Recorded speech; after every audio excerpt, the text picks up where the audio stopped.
السلام عليكم ورحمة الله، ازيكم عاملين ايه؟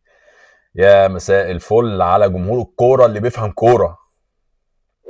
طبعا امبارح اتفرجنا على حلقة ابراهيم فايق وأسامة نبيه. يعني بصوا يا جماعة، يعني انا النهاردة مش طالع اتكلم عن ماتش ولا عن تشكيل ولا عن تحليل ماتش ولا يعني اخطاء حصلت في مباراة ولا الكلام ده. يعني هتكلم عن كلام طالع من كابتن أسامة نبيه، مدرب منتخب مصر، اللي والله انا عارف ما عارف هو راح منتخب مصر بالصدفه كده، ده راح صدفه. والله راح صدفه عن تصريحات شفناها. تحس انه بيتكلم كانه محلل في قناه، مش مدرب في جهاز فني خالص. يعني انا مش فاهم ازاي مدرب في منتخب مصر يطلع يقول كل الكلام ده ويشرح كل تفصيله كاننا قاعدين في حلقه تحليل الفشل الموسم الاول. والله العظيم يا كابتن أسامة، احنا مش في لجنة تحليل. انت في جهاز فني بيمثل بلد بحالها، يعني بيمثل بلد.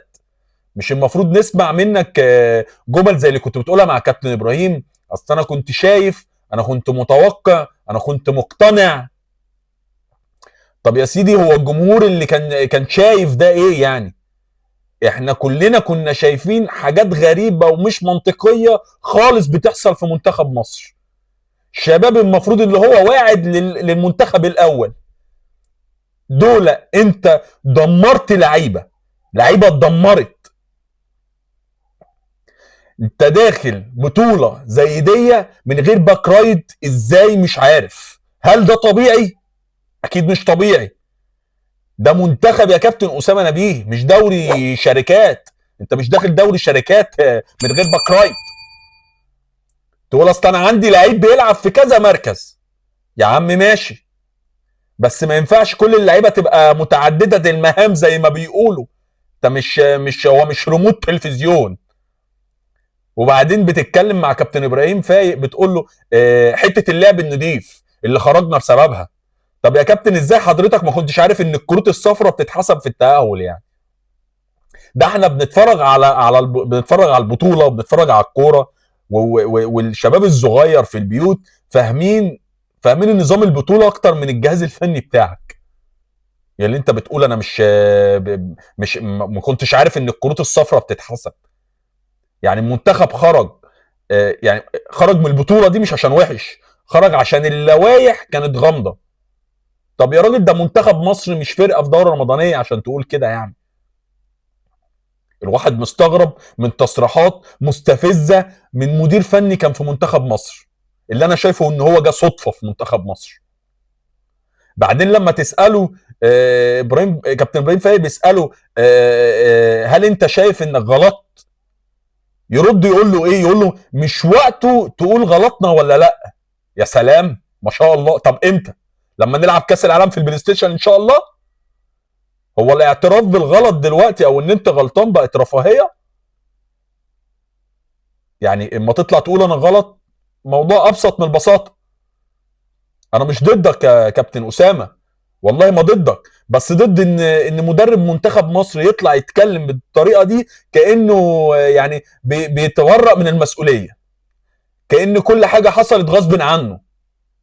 هو كان مشاهد، يعني كان مجرد شاهد في الكواليس زي ما بيقولوا. تصريحات وكلام وحلقه انا شايفها ان هي يا ريتها ما اتعملت. مستفزه. وردود الناس وردود اللي احنا شفناها من بعد الحلقه دي، يا ريتك ما طلعت يا كابتن اسامه والله العظيم من الحلقه دي. المشكله مش في الهزيمه يا جماعه، الهزيمه بتحصل، بس المشكله في الرد بعد الهزيمه او بعد ما انت تطلع من بطوله. الناس كانت مستنيه تسمع كلمه احنا غلطنا في كذا وهنصلح كذا. مش قاعد طول الحلقه درس مطول عن اللعب متعدد المواهب والتحكيم ظلمنا.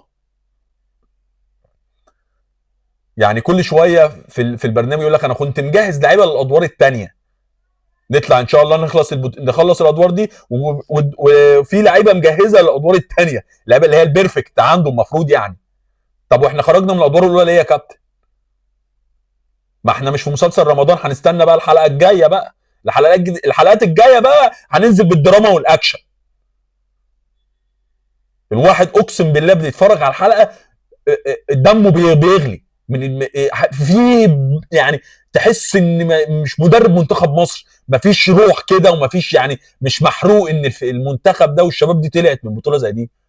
في فرق كبير بين المدرب اللي يعني بيحمي نفسه والمدرب اللي بيحمي منتخب.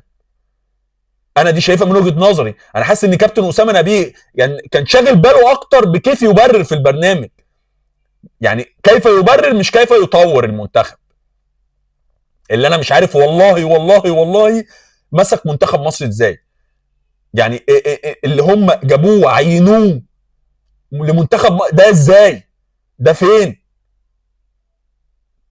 يعني المنتخب مش احنا مش محتاجين نبرر، يعني منتخب انت عايز شغل. اللعيبه دي المفروض اللي هي صاعده خلاص، يعني اللعيبه دي هي اللي جايه للمنتخب الاول. بتشوف كم مهزله في الملعب وشكل عام وحش وهو طالع يبرر.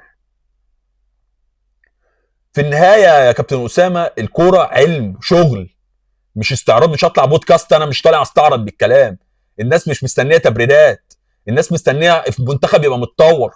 منتخب مصر مش مكان نبرر فيه اللي حصل، مكان نثبت فيه اننا نتعلم من اللي حصل دوت.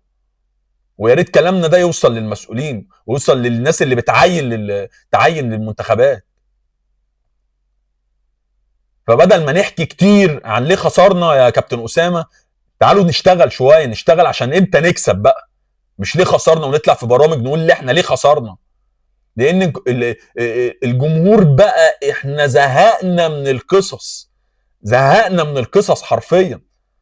الجمهور اللي بيحب منتخب مصر وحابين ان منتخب مصر يوصل لاعلى المراحل. الشباب دي المفروض ان دي خلاص دي اللي جايه في المنتخب الاول. الجمهور زهق من القصص، عايز يشوف بطوله، مش بطوله تصريحات من اسامه نبيه. سلام.